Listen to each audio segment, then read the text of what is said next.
Assalomu alaykum, hurmatli obunachilarimiz.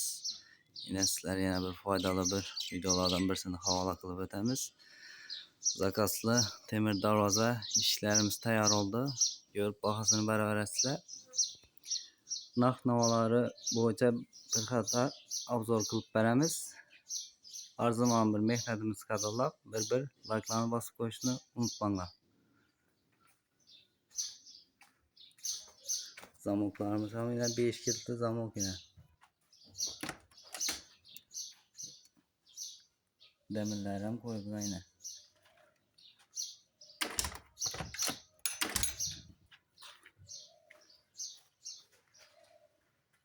Lapçalarından yine görüşleriniz mümkün. 3 kulla kurulgan.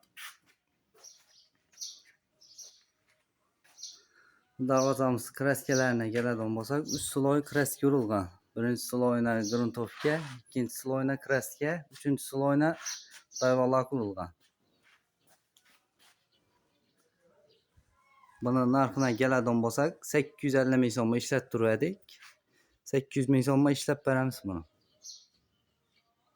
Bu xudo xolasa Qoraqalpog'iston Respublikasi 50 kanali zakasi bular.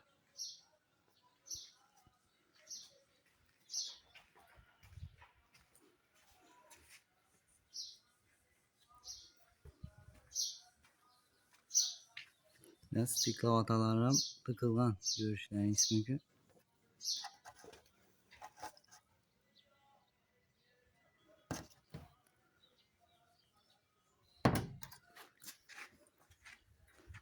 Bularning bahası 800 ming so'mga ishlab beramiz.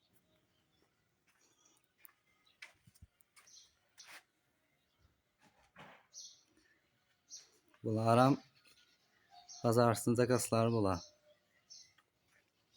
İşte bir darvoza ve bir kapımız bazarsın zakası bular.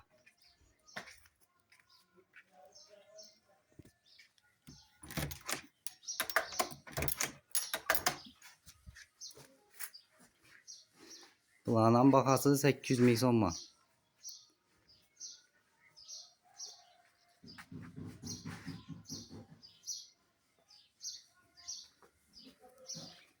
Stiklavatalarım tıkılgan. Balıcını. Bunda yana bir eşikimiz. Buna bahası 1 milyondan ishlab beramiz buni. Newjeka bosilgan.